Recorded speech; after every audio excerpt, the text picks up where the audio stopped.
कि अहंकार, कंगाली और भरपूरी नहीं देखता, वो हर जगह आ जाता है। 4 आदमी जब बैठते हैं इसमें तो बड़े खुले आराम से बैठते हैं। तो उन्होंने बताया तो कितना टाइम लगता है, बोले रात को 9 बजे तक तो रहेंगे। तो चलो देखते हैं कब तक तुरना है। डाला क्या क्या है इसमें? काली मिर्च का भी टेस्ट आ रहा है मुझे, बादाम तो है ही। आज फिर से स्वागत है आपका एक और दिन में इसी कमरे में। और आज क्या हुआ, आज नहीं कल का बता देता हूँ कि जब मैं यहाँ आया वापस तो देख के हंसने लगा जो नेपाली इधर भाई साहब कि तू नहीं गया। मैं हाँ नहीं गया, मुझे तुम्हारे साथ आना था, मैं दोबारा यहीं रुकूंगा। तो कुल मिला के उन्होंने कमरा दिया, बोले इस बार मैं तुम्हें तुम्हारा बैग नहीं देगा। बोले बैग ऐसे ही रखेगा, तुम जाओगे कमरे में सोओगे, टैबल ले लो जो चाहिए ले लो और सुबह निकल जाना है।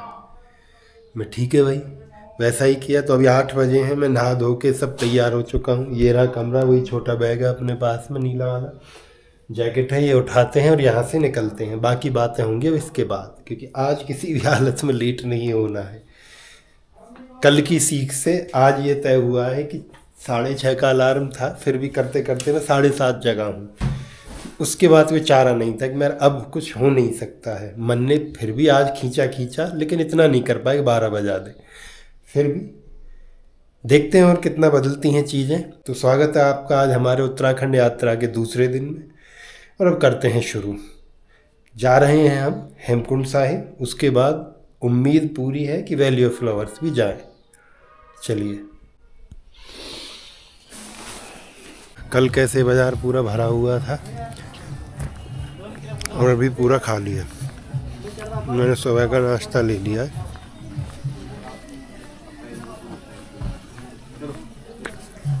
पता नहीं क्यों मेरा कुछ खाने का मन नहीं कर रहा, क्योंकि यहाँ अब वही पराठा, रोटी, चावल, दाल, इनमें तो कुछ भी मेरा मन नहीं है खाने का। तो मुझे लगा यही ठीक है बस। वैसे एक चीज़ तो कहनी पड़ेगी भाई, यहाँ जोशीमठ में मैं जितना भी देखता हूँ शहर में सफाई है, यानी ये सड़कें हैं ये सब आसपास में, ऐसा नहीं कहीं भी कूड़ा गंदगी आपको दिख जाएगा। मतलब इस चीज़ का तो यहाँ ध्यान रखा है। एक औसत सदर की सब सफाई यहाँ पे आपको दिखेगी। इसीलिए मैंने कहा था कि ये टाउन अच्छा है उन सब लोगों के लिए जिन्हें एक ऐसी छोटी सी जगह चाहिए पहाड़ों में, छोटा सा कस्बा जहाँ सारी सुविधाएं हों, जहाँ वो अपने 10-20 दिन गुजार सकें, work from home, work from पहाड़ कर सकें, जो भी करना हो, या सिर्फ शांति से कुछ दिन बिताने, तो उसके लिए परफेक्ट है। आज टैक्सी खाली नहीं, खाली ही है भाई। आज तो भर के जाएगी। और वही चाचा जिसके साथ में कल गया था।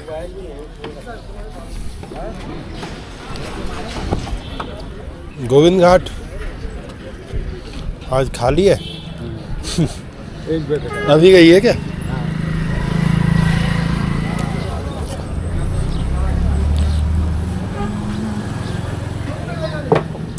मात्र एक व्यक्ति बैठा है, मतलब आज यहाँ टाइम लगेगा।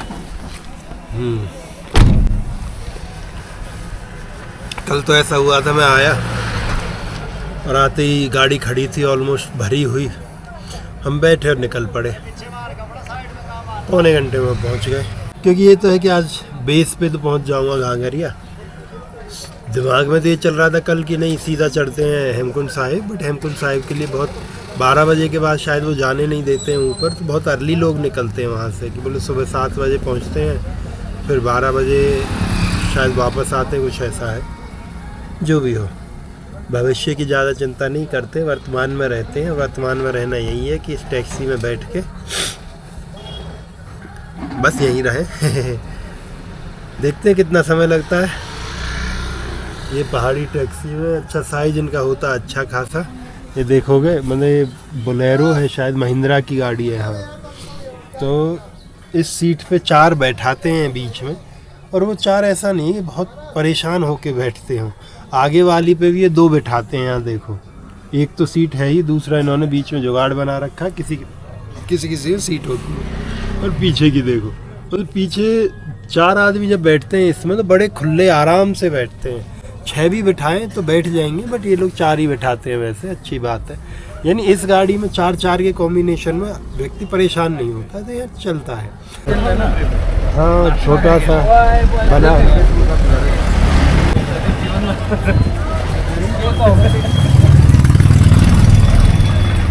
ये है भैया विजय हमारा, अब बाबा मोदन सिंह द्वार। तो ये है एंट्री गेट, यानी रास्ता चलने के लिए।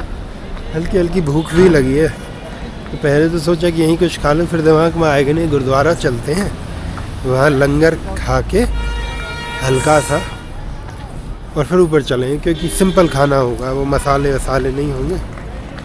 तो मैं चलो ये ज़्यादा अच्छा प्लान लगा मुझे, तो वही करते हैं। कल भी आया था मैं इधर से ही, लेकिन लौट गया था। अच्छा, इधर हेलीकॉप्टर भी चलता है, ऊपर से जा रहा है। गाड़ी में क्या मैं सो गया बैठे बैठे ना, तो वो एनर्जी आप तक पहुंच रही होगी, पर कोई नहीं, अब चढ़ना है, अब तो सोना होना सब भूल जाएंगे थोड़ी देर में। चलते हैं अभी गुरुद्वारे वाली मार्केट में, बहुत बड़ी मार्केट है, अंदर अंदर अंदर अंदर चलते जाओ, सब कुछ मिलता है उसमें।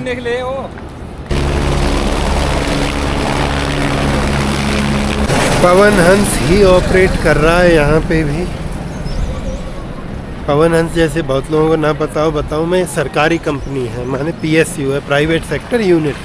सरकार की तरफ से कंपनियां बना करके जो इंडिविजुअली काम करती हैं, वो उस टाइप की कंपनी है। कीचड़ है ना इधर, इसलिए बचना पड़ा। चलते चलते किसी का आधार कार्ड मिला मुझे, ये कोई लड़का है सतपाल, राजस्थान से। अब इसको कहाँ दूँ मुझे भी नहीं पता, किसी उसको दे देंगे दुकान वाले को। जी भाई, हाँ वही हैं, हाँ।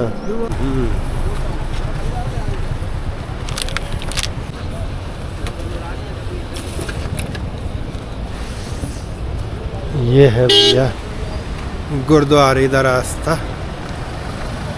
गाड़ियाँ ज़्यादा हैं, मैं गलत रास्ते आ गया। ऊपर से भी है इसका, ये गाड़ियों वाला रास्ता है ना, ऊपर वाले रास्ते से है,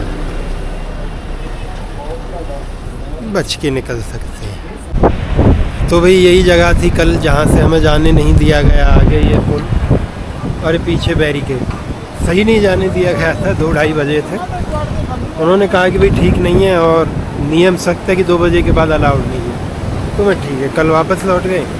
आज समय से आए हैं, 10:15 10:30 में यहाँ पहुँच गया था। गुरुद्वारे गया, वहाँ लंगर चखा। अब एग्जैक्ट 11 बज चुके हैं ये रास्ते में। देखते हैं कितना टाइम लगेगा मुझे भी ऊपर तक पहुँचने में, क्योंकि यहाँ से तो शायद अभी गाड़ी मिलती है आगे, पंडो या कुछ ऐसी जगह है, गाँव का नाम, वहाँ तक। और बाकी वहाँ से फिर आगे की व्यवस्था पैदल की है, तो फिर वो देखेंगे कितना टाइम लगना है सब में।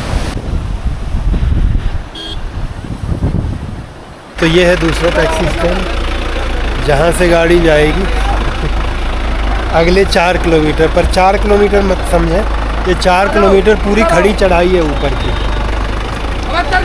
60 रुपये लेते हैं, बहुत ज़्यादा नहीं है, वही 50, 60, 100 यही रेट है यहाँ ज़्यादातर हर जगह। देखते हैं, हमें जिसमें जगह मिल जाए चलते हैं, क्योंकि ज़्यादातर लोग फैमिली के साथ जाते हैं इकट्ठे।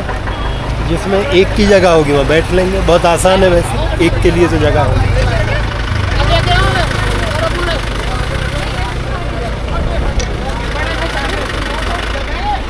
अच्छा पता है, एक चीज़ और मैं बता देता हूँ कि मुझे ना बड़ा अच्छा लगता है आजकल जब मैं गुरुद्वारों में जाता हूँ, लंगर चखने, लंगर खाने या प्रसाद पाने, जो भी हम उसे नाम दें।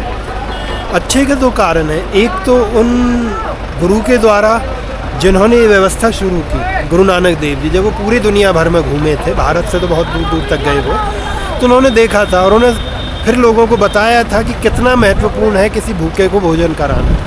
उसके बाद दूसरा, वो लोग जो उनकी शिक्षाओं का पालन करते हैं और आज भी सच्चे मन से आकर के दान देते हैं इन गुरुद्वारों में, ताकि लोगों तक ये प्रसाद पहुंचता रहे, ये व्यवस्था बनी रहे।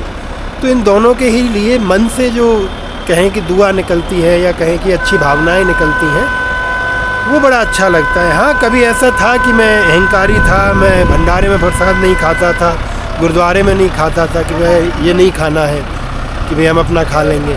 और ये बात सच होती है कि क्या है ना, कि अहंकार कंगाली और भरपूरी नहीं देखता, वो हर जगह आ जाता है। तो अहंकार की कोई सीमा नहीं है, परंतु अभी वो कम हुआ है तो चीज़ें बदलेंगी। तो भैया ये है दूसरा पड़ाव इस यात्रा का, पुलना गांव में बोर्ड लगा के आपको दिखा देते हैं। गाड़ी यहीं तक आती है। अब इसके बाद है यात्रा पैदल की।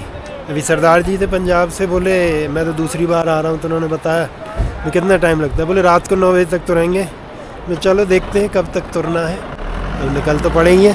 ये छोटा सा गांव इधर दिख रहा है, तुलना भयंदर वैली इसको बोलते हैं, और ऊपर जो गांव आएगा उसको धांगरिया कहते हैं यहाँ के लोकल लोग, और जो हमारे श्रद्धालु लोग हैं जो पंजाब से आते हैं वो उसको कहते हैं गोविंद धाम। तो अब यहाँ से यात्रा है हमारी गोविंद धाम तक की। वहाँ हालांकि मैंने ऑलरेडी GMVN के उसमें एक डॉर्मेट्री बुक कर दी है, 2 बेड थे उसमें खाली, तो एक मैंने कर लिया है 2 दिन के लिए। निकलते हैं।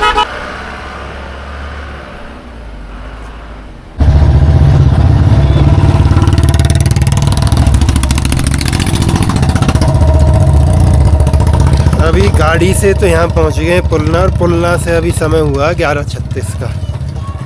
देखते हैं इससे क्या समय का आकलन रहेगा कि कितना समय हमें लगता है ऊपर तक पहुँचने में। तो ऑलमोस्ट अब शुरू हो चुका है ट्रैक हमारा।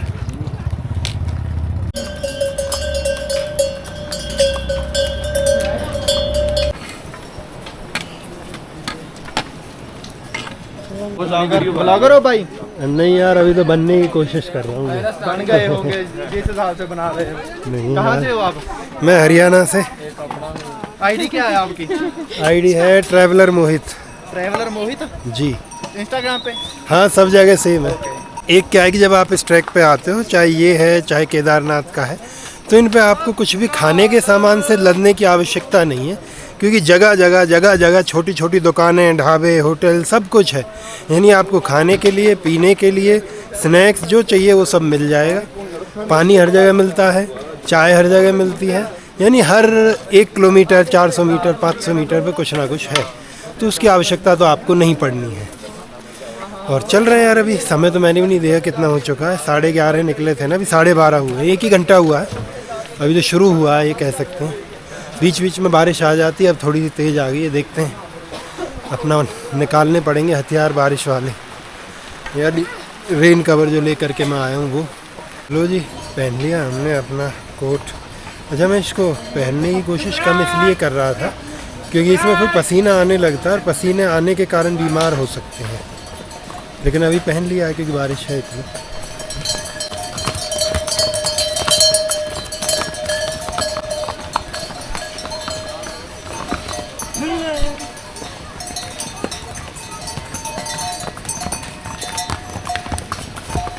भाई ट्रैक पे नींबू पानी तो हर जगह मिलता है, पर जहाँ जैसे लोग आएंगे वो वैसा सौदा मिलेगा। ये क्या है, ठंडाई है। हरियाणा में हमारे में ठंडाई बोलते, पंजाब में सरदाई। तो बढ़िया बादाम सारे इसमें मिला करके, बीज जो भी होते हैं, टेस्ट भी वही 1 नंबर जो मैं घर पे बनाता हूँ वैसा ही ये बना रहा है भाई। ये देखो डाला क्या क्या है इसमें, काली मिर्च का भी टेस्ट आ रहा है मुझे। बादाम तो है ही, बीज भी तुमने डाले 1 आध। अच्छा बनाया वैसे।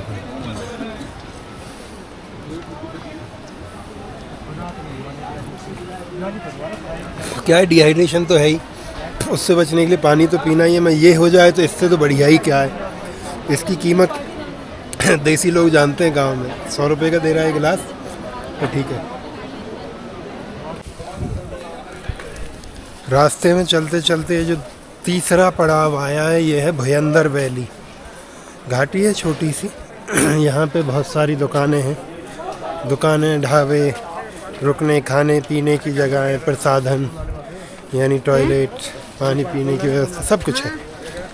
तो ये मैंने कहा था शुरू में भी, कुछ ऐसा नहीं है कि आपको बहुत कुछ कैरी करना है। जस्ट निकलिए, पहुँचिए, रुकिए, खाने को जगह मिलेगी, रुकने को होटल मिलेंगे, और अपनी यात्रा पूर्ण करिए।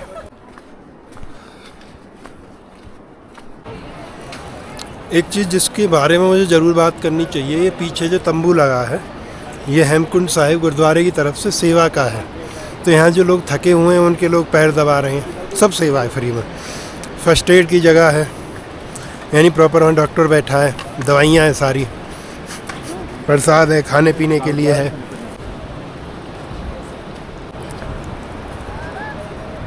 ये खा रहा हूँ मैं, वहीं गुरुद्वारा जो सेवा वाले थे उन्होंने दिया है।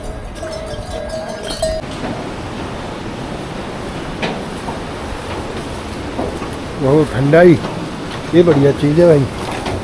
हर जगह जो है ठंडाई मिलती है, सरदाई बोलते हैं।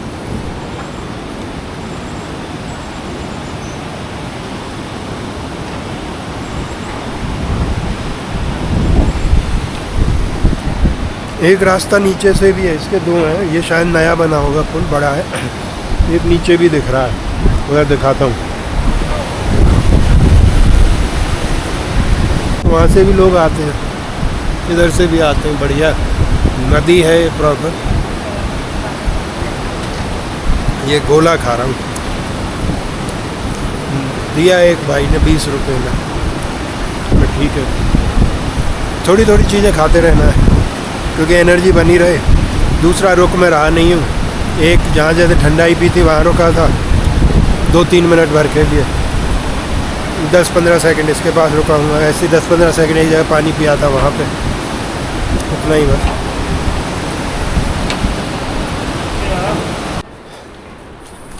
रास्ता हर जगह ऐसा नहीं है कि साफ़ ही होता है, कुछ जगह ख़राब भी होता है। ऐसे कीचड़ वीचड़ ये सब भी है। कहीं बहुत अच्छा है, साफ़ है, सूखा है। कहीं बारिश हो गई है तो थोड़ा बिगड़ जाता है। वो तो जीवन भी वैसा ही है, एक जैसा कभी नहीं चलता है। कभी रूखा सूखा, कभी तरीदार, कभी मज़ेदार मसालेदार।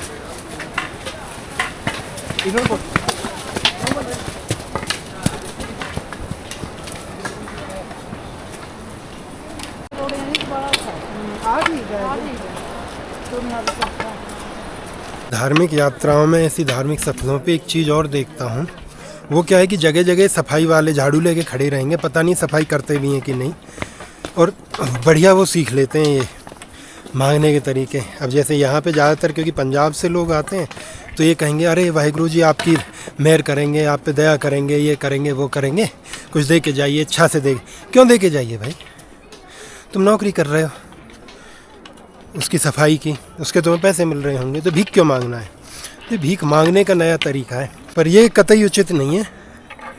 तो इस पे थोड़ा मुझे लगता है कि लगाम लगानी चाहिए, लगाने की आवश्यकता है। क्योंकि बिना मतलब के अच्छा खासा भला चंगा व्यक्ति सब कुछ होते हुए भी और फिर मांग रहा है तो नहीं। तो ऐसी यात्रा में जो भी कमेटी इन रास्तों को तय करती हैं, जो यहाँ साफ़ सफाई का ध्यान रखती हैं, उनकी जिम्मेदारी बनती है कि इनमें जूते लगाओ। अगर इसको सफाई करनी है तो सफाई करे, भीख नहीं मांगे। और बहुत लोगों के लिए अलग हो सकता है, बुरा लग सकता है, भाई ऐसा क्यों, तो मैं क्या नहीं, मुझे क्यों नहीं है यार, नहीं चलता यार ऐसे। कुछ चीज़ों के लिए सख्ती की आवश्यकता होती है। बाकी हम आ गए हैं ऑलमोस्ट फ्लैट लैंड पे। लोगों में बड़ा उत्साह है, जैसे ये हेलीपैड है सामने और सामने टेंट वेंट लगे हैं, इस सब को देख करके कि अरे हाँ कहीं पहुंच गए। क्योंकि लास्ट का जो 1 घंटा था मेरे लिए भी भारी पड़ा, क्योंकि इससे पहले सांस तो पूरे रास्ते में नहीं फूली, क्योंकि चलने का पेस वैसा रखा, स्लो रखा। चढ़ाई आई तो और स्लो कर दिया, हाफ फुट स्टेप कर दिए। पर हाँ, एनर्जी बिल्कुल अब जा चुकी थी। बीच में नींबू पानी भी पिया, 50 रुपये का बता देता हूँ। 1 नींबू था सूखा हुआ, उसमें रस निकला होगा 1/4 नींबू के बराबर। ठीक है, पर तो सुबह फिर बाबा जी पहुंच गए। घोड़ा शेड सामने, घांघेरिया बोला है ना, बड़ा सा बोर्ड घांघरिया। ये है भाई घांघरिया, जहाँ तक आना था। समय देखता हूँ कितना समय हुआ, कितने 3:13, 11:46 पे निकले थे। बीच में बैठा कहीं नहीं हूँ, रुका भी कहीं नहीं हूँ। कुछ खाने पीने के लिए ज़रूर हमें रुकना पड़ा है। हाँ, लास्ट के 1 घंटे में एनर्जी अब बिल्कुल डाउन हो गई थी, तो अब देखना पड़ेगा क्या है। बाकी सही है, फ़िलहाल आराम करते हैं अपना ढूंढ के होटल, फिर बातें करेंगे। एक अच्छी चीज़, तो अच्छी चीज़ें जब दिखती हैं उनके लिए बता देना चाहिए। यहाँ प्राइमरी हेल्थ सेंटर है, PHC, और उसमें लिखा है आफ्टर 2 PM एमरजेंसी ओनली, यानी 2 बजे के बाद है तो केवल एमरजेंसी के लिए खुलेगा। 2 बजे तक हो सकता है नॉर्मल OPD भी यहाँ पे हो। तो स्वास्थ्य सेवाओं का ऐसी जगहों पे मतलब दुर्गम ही हो जाता है भाई, होना बड़ा अच्छा लगता है। इसके लिए प्रशंसा के पात्र हैं यहाँ की सरकार, यहाँ का प्रशासन, वो अच्छी बात भी है। ये भैया GMEN टूरिस्ट रेस्ट हाउस, यही है हमारा ठिकाना। बाकी तो मार्केट है, एक बार देखते हैं, चेक इन कर लेते हैं, फिर उसके बाद कुछ हल्का फुल्का खाने पीने का, हल्का फुल्का यानी मेरा मन है वही कोई गर्म दूध मिल जाए, ब्रेड टोस्ट ऐसा कुछ, ताकि डिनर अपने समय पे हो। तो वही 3:30 या 4 बजे के आसपास चेक इन करके मैं सो गया, लेट गया। तो सोचा था कि लेटता हूँ फिर कुछ खाऊंगा, नींद आ गई क्योंकि थकान थी, और मैं अब जगा हूँ 7 बजे। तो जग के जस्ट ऊपर आया हूँ अपने, तो यहीं पे एक रेस्टोरेंट है, तो ये सरकारी तो है नहीं, बोले लीज पे दिया हुआ है हमने किसी को, तो ये कोई लीज वाला है। तो आया, देखा मेनू, आजकल खाने में बड़ा चूजी हो गया हूँ, पता नहीं क्यों, कुछ ना कुछ मन नहीं करता सिंपल खाने का। थाली वाली देखी तो मैं देख के बोल दिया कि चलो एक स्पेशल थाली ले लेते हैं यार। 350 की है, रेट बताना मुझे जरूरी है ऐसी जगहों का। और अगर वैसे कहूँ तो कोई बुरा नहीं है, कुछ नीचे भी बहुत से ठीक ठाक रेस्टोरेंट इतना ही पहुंचा देते हैं। नॉर्मल थाली 300, स्पेशल 350। नॉर्मल में दाल है, इसमें पनीर है, बाकी मिक्स वेज, रोटी सब्जी वही है। तो बस वो लेते हैं, इसके बाद अगर बचेगा तो दूध ले लेंगे और ये करके निपटाते हैं। तो ये था हमारा आज का वैसे पहला दिन हेमकुंड साहिब की यात्रा का, या कहें कि वैली ऑफ फ्लावर्स के पहले दिन का। कल यहाँ से देखते हैं, पूछूंगा लोगों को किस टाइम निकलना उचित होता है, इसी टाइम यहाँ से निकलूंगा और पहले हेमकुंड साहिब करके आता हूँ। मैं सोच रहा हूँ कि परसों फिर ऐसा करूं कि यहाँ से सीधा सुबह वैली ऑफ फ्लावर्स निकलूं, क्योंकि नीचे उतरने में मुझे पता है कि चढ़ने में मुझे 3.5 पौने 4 घंटे लगे हैं, उतरने में मैक्सिमम 1.5 घंटा लगेगा।